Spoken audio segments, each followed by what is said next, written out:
कांग्रेस प्रवक्ता शर्मिष्ठा मुखर्जी हमारे साथ हैं। मैम, जिस तरह से ईवीएम हैकिंग की बात हो रही थी, आज इलेक्शन कमीशन ने चैलेंज किया।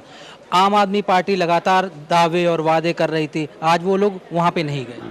देखिए, ये चैलेंज जो है ये आम आदमी पार्टी ने इलेक्शन कमीशन को किया था और इलेक्शन कमीशन ने चैलेंज एक्सेप्ट कर ली, लेकिन आम आदमी पार्टी अब मुकर गए वो चैलेंज एक्सेप्ट करने में। तो ये आम आदमी पार्टी का दोहरा चरित्र दिखाते हैं कि किस तरह से वो कुछ बोलते हैं और करते कुछ और हैं। तो ये पहली बात नहीं है, हमने लगातार देखा आम आदमी पार्टी की जिस तरह से बोलते थे कि हम बंगलो नहीं लेंगे, हम पुलिस प्रोटेक्शन नहीं लेंगे, हम ऑफिशियल गाड़ी नहीं लेंगे, लेकिन सत्ता में आने के बाद सबसे बड़े बंगलों में जाके बैठ गए। मैम, लेकिन एक बड़ा सवाल ये भी उठता है कि कांग्रेस सहयोगी चाहे समाजवादी पार्टी की बात करें, उन्होंने भी इस तरह की बातें करी, मायावती ने करी। क्या लगता है कि कांग्रेस एक नेशनल पार्टी, उन्हें इन्वॉल्व होना चाहिए था इस तरह में? देखिए, आप लोग प्रॉब्लम ये है कि ऑपोजिशन का जो अलग अलग स्टैंड्स हैं उसको आप लोग अच्छी तरह समझते नहीं और सभी को जोड़ देते हैं। जो बीएसपी और आम आदमी पार्टी, उन लोगों ने बिल्कुल ओपनली कहा कि ये ईवीएम मशीन में कुछ गड़बड़ हैं, इसीलिए बीजेपी ने इलेक्शन जीते हैं। कांग्रेस का स्टैंड कभी वो नहीं थी। कांग्रेस का स्टैंड यही थी कि अगर कोई इलेक्शन प्रोसेस में, देखिए चुनाव की प्रक्रिया जो है वो लोकतंत्र में सबसे महत्वपूर्ण प्रक्रिया है। अगर उस प्रोसेस में कोई भी सवाल उठे तो उसको किस तरह से सुधारा जाए, ये सभी का रिस्पॉन्सिबिलिटी है।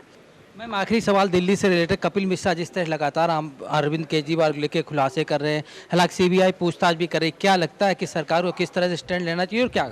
आप फिर से ज़रा सवाल कीजिए इसको। कपिल मिश्रा जिस तरह से आम आदमी पार्टी के लेके अरविंद केजरीवाल लेके खुलासे कर रहे हैं, कल सीएनजी किट को लेके उन्होंने किया, इससे पहले भी कई किए, क्या लगता है अब बीजेपी सरकार है, खासतौर पर या गवर्नर की बात करें, एक्शन लेना चाहिए और कांग्रेस का स्टैंड खासतौर पर? देखिए, ये बात हम लगातार बोलते आ रहे हैं कि कहीं ना कहीं बीजेपी और आम आदमी पार्टी मिले हुए हैं, क्योंकि इतने सारे चार्जेस लगने का बावजूद भी कोई सीरियस इन्वेस्टिगेशन नहीं हो रहे हैं।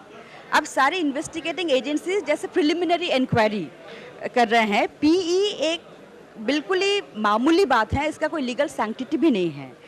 ये सीरियस चार्जेस हैं। हम जानना चाहते हैं सीबीआई एफआईआर क्यों नहीं दर्ज कर रहे हैं, इसको कोर्ट में प्रॉपर चार्जशीट क्यों नहीं पेश कर रहे हैं।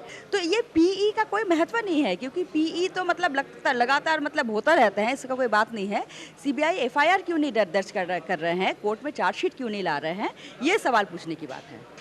शुक्रिया। तो ये थी शर्मिष्ठा मुखर्जी जो साफ तौर पर कह रही थी इलेक्शन कमीशन में कांग्रेस ने कभी भी ईवीएम को लेकर चैलेंज नहीं किया। हालांकि विपक्ष जरूर है, लेकिन विपक्ष में भी हर एक के अपने अपने विचार हैं। कैमरामैन यादव शर्मा के साथ अमित दुबे, के न्यूज, दिल्ली।